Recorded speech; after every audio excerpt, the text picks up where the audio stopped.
Hello everyone, in this tutorial I'm going to show you quickly how to create a glow effect for your rocks using Clip Studio Paint. So what you're looking at here is my entire layer stack for this piece. And what I'm going to do is I'm just going to slowly turn off the layers so you can see this process from reverse. So I've got the glow layer that I've added on the very top of my layer stack. And these were all the fine details that I added in to make the rocks stand out against the background a little bit more, give a little bit more light effects and some finer details. This was the foreground. Basically was created using a lasso tool, and I just filled it in with a darker color since it's closer to the camera, if you will. It kind of helps frame the subject of the photo or subject of the piece, if you will. And you have to excuse me, I have a little bit of a cold today, so I'm going to make this work one way or the other. My next layer is, of course, a glow layer, which, when I turn it off, it gets completely dark. But on this layer, I used a lasso tool to create selections. I used a combination of this purple and a little bit of red to give it a magical look, if you will. So this is my brightness contrast layer.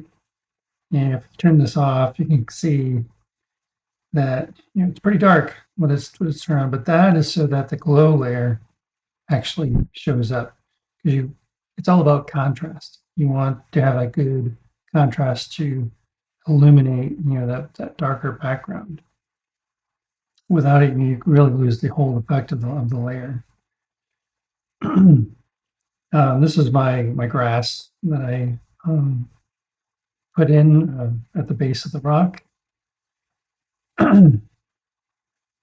And these are, now we're getting to the actual color layers of the rocks themselves. So the base color was that purple that you saw, and it needs to be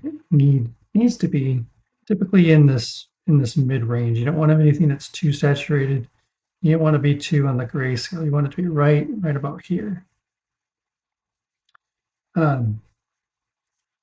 This is my hard light layer. So this hard light layer was used to create the different planes on the rock where the light would be hitting. And as you can see, there's a whole lot of variety going on here. Really, for me, it was all about making the rock look not boring. So I like to keep a lot of interest in my work. This is the multiply layer, which is my go-to for creating shadows. So again, it was just using my airbrush tool and the lasso tool. I created all these little cracks and crevices in here where the light would be blocked. And this is the actual rock itself, completely sketched with the lasso tool and then filled in with a mid-range gray. Next is some more grass. I guess I had some additional grass on a different layer. I don't know how I did that, but that's okay. Surprises happen sometimes.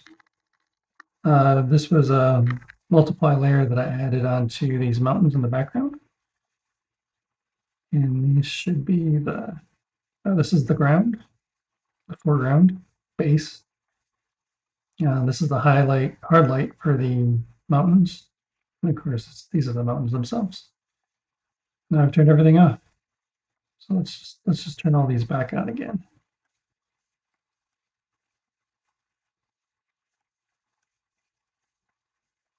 Okay, so with everything turned back on, you can see where I have everything really dark where this mountain is in the background.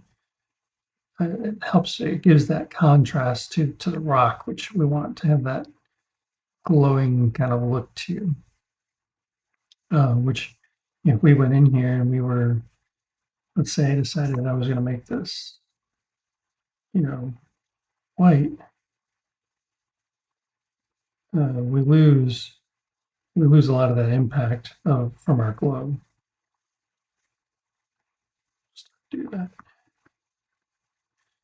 and then what I like to do here is I like to go over my rocks with a G pen to give those finer details to where there's additional, cracks in the rock where the light's bouncing off of different edges. Of course, the glow where it's going to be glowing from is also going to be bouncing off of each other. So there's a whole lot of bounce light going on in this particular rock cluster. And of course, these plants here were also created on a glow layer.